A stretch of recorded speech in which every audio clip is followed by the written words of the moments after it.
नवंबर 2021 से ऑन कर रहा हूँ। शाम तक मैं लुब्रिकेशन नहीं करूंगा, चैन बिल्कुल बेकार होने लगेगी। 120 किलोमीटर तो मैंने रेगुलर चलाई है, परेशान करती है। यहाँ दर्द होता है रिस्टों में। आप कितना रेट करना चाहोगे इस बाइक को, मतलब आउट ऑफ 10 अगर मैं बात करूँ तो? Hello riders, welcome back to the channel. और आज मैं आप सबके लिए एक और ओनरशिप रिव्यू लेकर आ चुका हूँ। काफ़ी टाइम से मैं इस बाइक के ओनरशिप रिव्यू के लिए मतलब वेट कर रहा था। मेरे एक दोस्त हैं कुणाल, जिन्हें मैं अभी बुलाने वाला हूँ। तो वो आपको बताएंगे कि इस बाइक के बारे में सारी इन्फॉर्मेशन। तो फाइनली अब हम कुणाल भाई को इन्वाइट करते हैं और इस बाइक के बारे में हम सारे प्रोज एंड कॉन्स जानने वाले हैं। क्या इसकी खूबियाँ हैं, क्या जो चैलेंजेस रहे जब से उन्होंने इस बाइक को ओन किया है, जब से लेके अब तक 3-4 साल अराउंड उन्हें हो चुके हैं, वो सारी चीजें आज हम जानने वाले हैं। और एट द एंड हम वर्डिक्ट देंगे कि क्या आप अपाचे जो 2V है, RTR 162 भी है, उसकी तरफ जा सकते हो, या जो इसका 4V वाला मॉडल है आपको वो परचेज करना चाहिए। तो फटाफट कुणाल भाई को इनवाइट करते हैं। कैसे हो सांग भाई? बढ़िया है, आप बताइए आप कैसे हो? इस बाइक को कब से ऑन कर रहे हो लगभग? सांग भाई मैं ये नवंबर 2021 से ऑन कर रहा हूँ। तो आपको लगभग इस बाइक को लिए हुए 3 साल होने वाले हैं। 3 साल कंप्लीट कर लोगे अभी 2024 नवंबर में। कितने रुपीज की आपने परचेज की थी? सांग भाई ये मुझे 1,31 के आसपास की पड़ी थी। 1,31,000। डीलर जो था वो जानने वाला था, थोड़ा डिस्काउंट हो गया था। अच्छा, चलो काफी अच्छी बात है भाई। सबके जो डीलर हैं वो मतलब जानने वाले निकल जाए तो सबको डिस्काउंट मिल जाएगा। तो अभी जो ये बाइक आ रही है अराउंड 1,50,000 के आसपास आ रही है, 148 149 के आसपास आ रही है। टॉप वेरिएंट है वो 155 के आसपास है। 155 के आसपास, ठीक है। तो ये जो वेरिएंट है आपका, ये इसका टॉप वेरिएंट है जिसमें हमें सिंगल चैनल ABS देखने के लिए मिल जाता है। उस समय इसका टॉप वेरिएंट ये था। अभी तो इसमें काफी सारे जो हैं वो चेंजेस कर दिए हैं, जैसे इंडिकेटर्स हैं वो चेंज कर दिए हैं, थोड़ा इसका इंस्ट्रूमेंट क्लस्टर भी चेंज कर दिया है। सो कुणाल भाई, जैसे अभी 160cc सेगमेंट में काफी सारी बाइक्स अभी तो मार्केट में आ गए हैं। पहले तो जब स्टार्टिंग में सबसे पहले अपाचे TVS ने लॉन्च की थी, ये लगभग सन 2009-10 की बात होगी, जब तो बस बजाज पल्सर 150 आती थी। और उसके बाद इन्होंने इस बाइक को स्टार्टिंग में 150cc में इन्होंने इस बाइक को लॉन्च किया था। इसके 2 कलर आते थे, अगर आप याद हो, एक रेड कलर था और एक येलो कलर था। सो अभी जैसे मार्केट में काफी सारे ऑप्शन अवेलेबल हैं, जैसे हमारा होंडा SP 160 हो गया, इसके अलावा जिक्सर होगी हमारी 160cc में, और बजाज NS 160 है, एक्सट्रीम जो हीरो की आती है एक्सट्रीम 160 आ रहा है। तो आपका क्या रीजन रहा इस बाइक की तरफ ही जाने का? सांग भाई बजाज 160 पावर तो उससे थोड़ा ज्यादा है, लेकिन बजाज की जो रिलायबिलिटी है उसको लॉन्ग टर्म के बाद जो बाइक की हालत होती है ना, बच जाती है पूरी।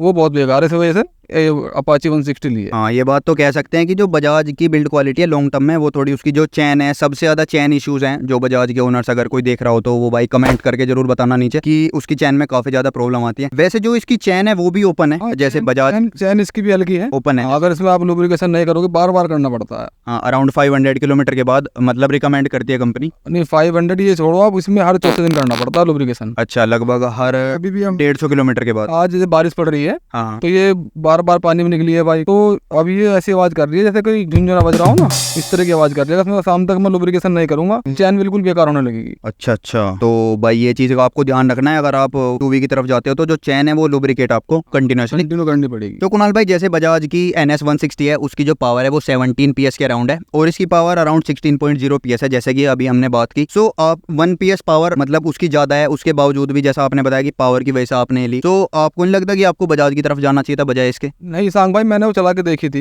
NS 160 चलाई थी, मुझे तो कोई ऐसा खास डिफरेंस फील हुआ नहीं इसमें। रही बात इसे लेने की, ये एक टोटल कंप्लीट पैकेज है। किस मतलब कंप्लीट पैकेज किस वे में आपको लग रहा है कंप्लीट पैकेज? मैं इसे इसकी कहीं भी इसका स्पेयर पार्ट मिल जाता है, इजीली मिल जाता है। सर्विस कहीं भी करा लो, छोटे मिस्त्री से करा लो, बड़े से करा लो, सब कर देते हैं इसकी सर्विस। आपको इस बाइक को लिए हुए लगभग 3 साल हो चुके हैं, तो मैं उम्मीद करता हूँ एक ना एक लॉन्ग राइड तो आप इस बाइक के ऊपर लगभग मार ही चुके होंगे। बिल्कुल सांग भाई, मैं इसे लेके खाटू श्याम जी गया था। अच्छा, तो लगभग कितने किलोमीटर की राइड पड़ी? लगभग वो पूरा 400 ही पड़ गया था। 386 पड़ता है खाटू श्याम यहाँ से। हाँ, तो 386 किलोमीटर एक साइड से। 386। तो आपने कितने ब्रेक लिए बीच में, लगातार गए थे, कैसा मतलब? वो ऐसे तो एग्जैक्ट याद नहीं है, पर हर 50-60 किलोमीटर बाद हम रुकते हुए, हाँ वही नॉर्मली आप इंजॉय करते हैं, चाय पानी पीते हुए रुकते हुए ऐसे गए थे। हाँ। जो इसकी सीटिंग कंफर्ट रहा वो कैसा लगा आपको इतने टाइम तक राइड करने के बाद? देखो ये कोई ऐसी टूरिंग बाइक तो है नहीं, हाँ भाई, फिर भी लेकिन इसका कंफर्ट और बाइक के मुकाबले बहुत ठीक था। मतलब आपका जो उसमें मतलब जो बम है आपके, उसमें दर्द नहीं हुआ इतने? बम में तो दर्द हुआ, बिल्कुल हुआ। मतलब थोड़े टाइम बाद ब्रेक ले लेना चाहिए? थोड़े थोड़े, देखो इतना लंबा सफर है, अब 2 बंदे हम गए थे साथ में, तो वैसे भी रुकते रुकाते जाते ही। तो राइडर भी चेंज करके चला रहे थे? हाँ, राइडर भी चेंज करके तो भाई थोड़ी चीटिंग कर रहे थे वैसे पर कोई नहीं। 120 किलोमीटर तो मैंने रेगुलर चलाई है। जो आपकी सिटिंग पोजीशन थी, जो आपके हाथ हैं, क्योंकि इसकी जो पोजीशन है वो थोड़ी लीन फॉरवर्ड है, तो आपके बैक पेन हुआ या हाथों में दर्द हुआ? ये यहाँ दर्द होता है रिस्ट में। रिस्ट में? हाँ, रिस्ट में दर्द होता है। अगर आप लॉन्ग राइड करेंगे तो रिस्ट में दर्द होगा इसमें। और बैक पेन? बैक पेन है, इतना नहीं है पर होता है। मतलब थोड़ा बहुत है, तो भैया मतलब छोटी छोटी चंक्स में अपनी राइड को डिवाइड कर सकते हो और उस हिसाब से आप ब्रेक ले सकते हो। तो जैसे आपने इस बाइक के ऊपर कंटिन्यूअसली कितनी स्पीड के ऊपर क्रूज करा है, मतलब 80 90? ये मैंने 150 16 तक चलाई है, मतलब वो टेस्ट करने के लिए चलाई, तो कोई ऐसा नहीं कि मैं लगातार इतना चला रही? 20-30 किलोमीटर चलाई। तो जो नॉर्मल क्रूजिंग स्पीड होगी वो अराउंड 80 90 होगी? वो हाँ 80 75 80 की स्पीड थी नॉर्मल क्रूजिंग जो थी। अच्छा, तो क्रूजिंग स्पीड में एक बात आ जाती है कि हीटिंग इशू, तो जो इसका इंजन है उसमें हीटिंग इशूज हैं? हाँ सांग भाई इसमें हीटिंग इशूज हैं, तो आपके पैरों पे फील होता है? पैरों पे फील हो रहा होता है मुझे। तो पैरों पे तो फील होता है, पर वो अनकंफर्टेबल तो नहीं होता एक टाइम के बाद कि इतने टाइम के बाद? आप चल रहे हैं वहाँ 50 60 70 की स्पीड पे चल रहे हैं तो कोई दिक्कत नहीं है। अच्छा। लेकिन आप जैसे भीड़ में आते हैं हाँ। लगातार आप ट्रैफिक लाइट होगी। 50-60 किलोमीटर चला के अब ट्रैफिक में आए हाँ। तो हीट परेशान करती है। पर इससे तो बचने के लिए अब कुछ किया भी नहीं जा सकता, या तो आप लॉन्ग बूट्स पहनो और वो इस बाइक पे थोड़ा हम लोकल थोड़ा वैसे जैसे कभी कभार चलाने वाले हैं, कोई ऐसा लॉन्ग राइड पे रोज से जाते नहीं, सही, अपना सही। डेली यूज के लिए रखिए, कहाँ बूट्स पहनते फिरेंगे। सही बात है। तो कुणाल भाई, जैसा अभी आपने बताया कि अराउंड 400 किलोमीटर की लॉन्ग राइड आपकी इस बाइक के ऊपर रही, सो कभी इस जर्नी में ऐसा हुआ कि आपको मतलब रात के टाइम पे राइड करनी पड़ी हो? ईशांक भाई ये जर्नी हमने रात में करी थी, पूरी जर्नी आपकी रात? तो हम शाम में निकले थे, लगा वो इसी समय निकले थे, इससे कुछ पहले, मतलब 6-7 बजे के आसपास? तो हम पूरी रात ट्रैवल करा था हमने बाइक पे। तो जो इसकी मतलब लाइट का थ्रो है, ये क्वेश्चन मैं इसलिए पूछना चाह रहा हूँ कि जो इसकी हेडलैम्प की क्वालिटी है वो कैसी रही? जो गड्ढे थे उन्हें आप इजीली देख पा रहे थे रात के टाइम पे? उस समय इसमें हैलोजन थी ईशांक भाई। अच्छा, अभी तो एलईडी लगवा लिया आपने? एलईडी लगवा लिया मैंने। जिसकी कितनी कॉस्ट पड़ी आपको एलईडी की? एलईडी की कॉस्ट मुझे लगभग 650 के आसपास पड़ी। इंस्टॉलेशन चार्जेस मिलाने के बाद? हाँ 700 कंप्लीट पड़ गई थी ये, मतलब 50-100 रुपए वही इंस्टॉलेशन चार्जेस आपके लगे। तो अभी एलईडी लगवाने के बाद परफॉर्मेंस कैसी है रात के टाइम? अब तो ये मान लो कि 4-5 गुना उसकी लाइट बढ़ गई है। तो ये काफी बढ़िया बात है। अगर आप भी इस बाइक के मतलब इस बाइक को परचेज करते हो और रात के टाइम पे राइड करते हो तो एलईडी इंस्टॉल करा सकते ये हो। वाला मॉडल आपके पास है उसमें हैलोजन है, तो मेरा तो प्रेफरेंस यही रहेगा, मेरे जो एडवाइस रहेगी कि आप इसमें एलईडी लाइट लगवाओ। हाँ, एलईडी का थ्रो तो बढ़िया रहता है, बट वही है कि सर्दियों के मौसम में कोहरे में विजिबिलिटी की थोड़ी दिक्कत आती है। वो दिक्कत है, अगर आप कोहरे में एलईडी चलाओगे तो कोई इसका कोई फायदा नहीं होगा। इस बाइक को मेंटेन करना कितना इजी है? मतलब सर्विस कॉस्ट कितनी है? जो इसके स्पेयर पार्ट्स हैं वो इजीली अवेलेबल हैं या नहीं है, ये थोड़ा आप बताओ हमें।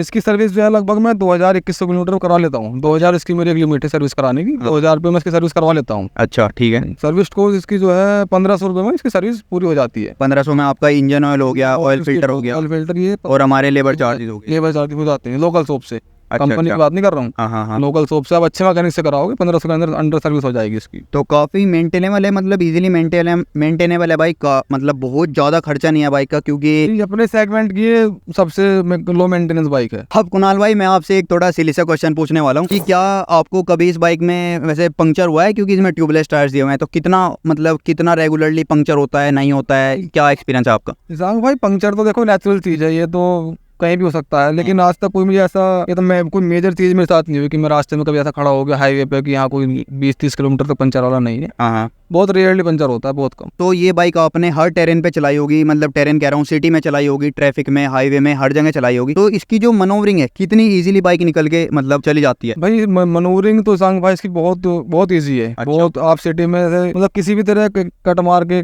कह लो कैसे भी हाँ। बहुत इजीली मनोवर कर सकते हो उसे। कोई ऐसे नहीं होता कि यहाँ एकदम से झटका लगा कुछ या और स्पीड्स पे मनोवरिंग कैसे? क्योंकि लो स्पीड्स पे अक्सर हैंडल टाइट हो जाता है। लो स्पीड में भी हाई स्पीड में भी सेम है, बहुत मतलब- कंट्रोलेबल बाइक है। और हाईवेज पे कैसी, अगर हाईयर स्पीड पे जा रहे हो तो? मेरा एक दोस्त है हाँ सागर, हाँ। वो तो ये मान लो मतलब मुझे उसके पीछे बैठ के भी डर लगता है, इतनी मनोवर मतलब इतनी इजी मनोवर करता है हाई स्पीड पे भी और ट्रैफिक में भी, हाँ। उसके पीछे बैठ के डर लगता है। सागर को तो मैं जानता हूँ, उसका वेट भी थोड़ा हैवी है, तो उसके ऊपर मतलब नीचे तो बाइक ऐसी लगती है जैसे साइकिल पे बैठ गया हो। अब एक काफी इंपॉर्टेंट एस्पेक्ट आ जाता है किसी भी मोटरसाइकिल को लेने का, पावर से ज्यादा इंपॉर्टेंट है हमारी ब्रेकिंग। बाइक कितना जल्दी एक्सेलरेट हो रही है उससे ज्यादा जरूरी है कि बाइक रुकती कितना जल्दी है। तो जैसे इस बाइक में सिंगल चैनल एबीएस है और पीछे हमारे डिस्क ब्रेक दिए गए हैं, तो आपका इस बाइक की ब्रेकिंग के साथ कैसा एक्सपीरियंस रहा? ब्रेकिंग ईशांक भाई ब्रेकिंग भी बहुत ही अच्छी है। अच्छा, ब्रेकिंग में कोई दिक्कत नहीं? ब्रेकिंग में कोई दिक्कत नहीं, आप दोनों ब्रेक एक साथ लगाओगे हाँ। तो बाइक जाम हो जाएगी। तो जैसे अभी बारिश हुई है आज, तो मतलब सड़कें गीली हैं, तो गीली सड़कों पे कैसा एक्सपीरियंस? बारिश में थोड़ा ब्रेक कम लगते हैं इसके, मतलब ऐसा नहीं कि स्लिप होगी, वो वाला नहीं है। आप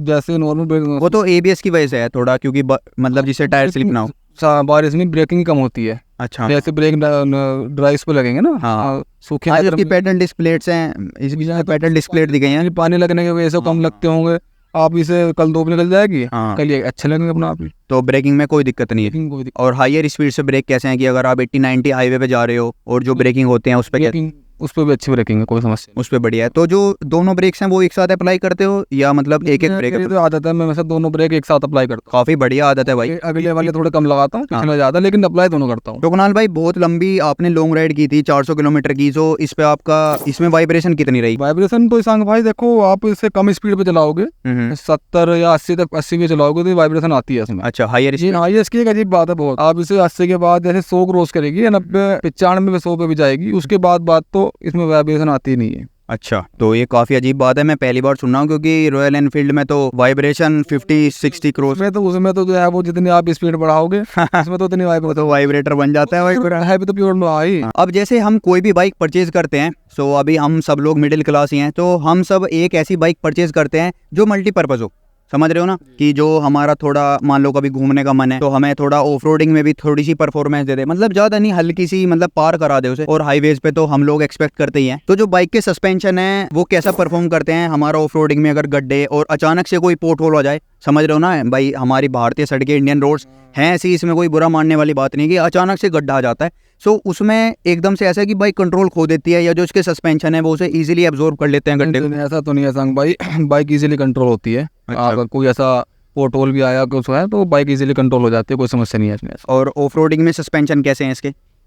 थोड़ा करो अगर ऑफ रोडिंग।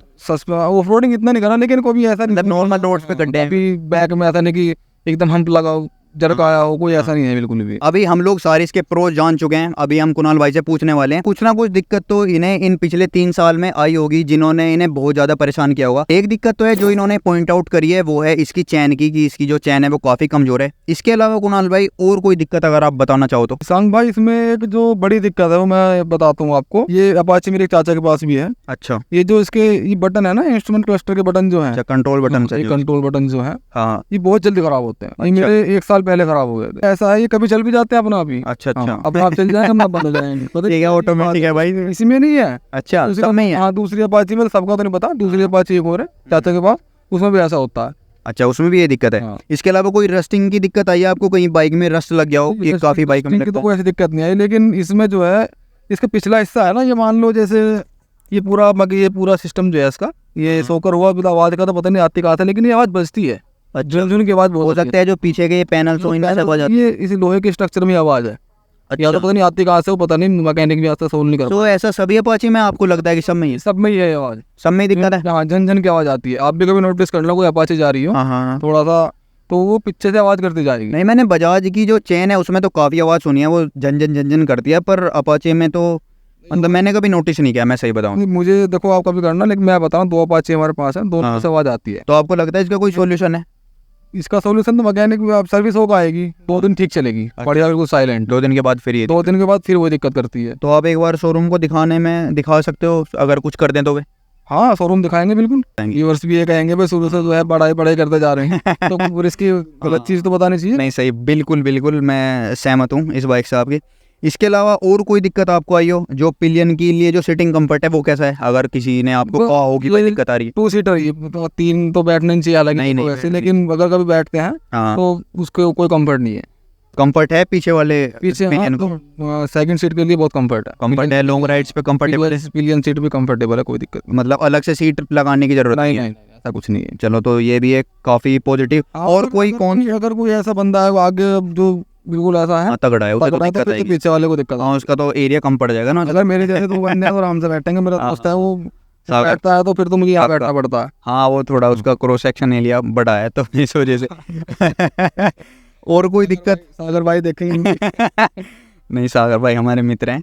सो और कोई दिक्कत, और कुछ कहना चाहो? वो तो कोई ऐसा नहीं है। इंडिकेटर्स आपको इंडिकेटर मुझे उसका आज तक पसंद नहीं आया, हालांकि कंपनी ने चेंज कर दिए, हाँ, दूसरे वाले वेरिएंट आ रहे हैं, बिल्कुल सिंपल सोवर कुछ हाँ, बिल्कुल स्प्लेंडर वाले वाला सेटअप कौन देता है गाड़ियों में। इसका अभी भी जो ये वाला मॉडल आ रहा है उसमें भी हैलोजन ही है, अभी भी चेंज करना चाहिए यार कंपनी को। सही बात है, बिल्कुल मैं सहमत हूँ आपकी इस बात से।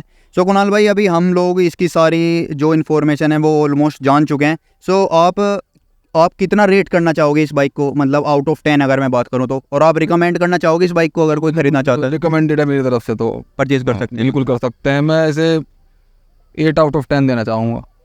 अच्छा, मतलब 10 में से 8 नंबर दे रहे हैं कुणाल भाई, और 2 नंबर इन्होंने शायद इसके इसी एक्सपीरियंस पे काट लिए होंगे कि एक तो इसके यहाँ से आवाज़ आ रही है, इसके अलावा जो अपाचे के साइलेंसर है उनका तो कलर आपको पता ही सबका ही। तो ये तो बड़ी बड़ी प्रॉब्लम है इसमें। या तो यहाँ तक दे देते इसका जो ये कवर है, ये पेंट बहुत उड़ता है इसका। नहीं, ये तो सभी अपाची में है, तो कॉमन इशू है इसका। अपाची का इसके अलावा ये इंस्ट्रूमेंट क्लस्टर के बटन की दिक्कत बता रहे हैं कि वो ख़राब हो जाते हैं, ये आवाज़ होगी। एक चैन में मतलब जो लुब्रिकेशन है उसकी दिक्कत तो मैं नहीं कह सकता, क्योंकि मेरे पास विटपिलन है और उसकी भी ओपन चेन है, सो उसका भी मेंटेनेंस इतना है भाई चेन का, उसमें लगातार उसे ट्यूब करो। चेन से तो परेशान है इसकी। हर तीसरे दिन, मतलब दूसरे तीसरे दिन आपको उसमें ऑयलिंग करनी पड़ेगी, लुब्रिकेशन करना पड़ेगा उसमें आपको हर दूसरे तीसरे दिन। तो कुणाल भाई थैंक यू, आपने काफ़ी अच्छी बातें हमें इस बाइक के बारे में बताई। कोई बात नहीं, बढ़िया ऐसा पर उसे तो गाइस अगर आपको ऐसी वीडियोस और देखनी है सो ऐसी वीडियोस चैनल के ऊपर आती रहेंगी, सो आप चैनल को सब्सक्राइब कर सकते हो और वीडियो को तो लाइक जरूर कर देना। और मिलते हैं अगली वीडियो में, तब तक के लिए किसी और बढ़िया इन्फॉर्मेशन के साथ। तब तक के लिए टेक केयर, गुड बाय और राइड रेस्पॉन्सिबली।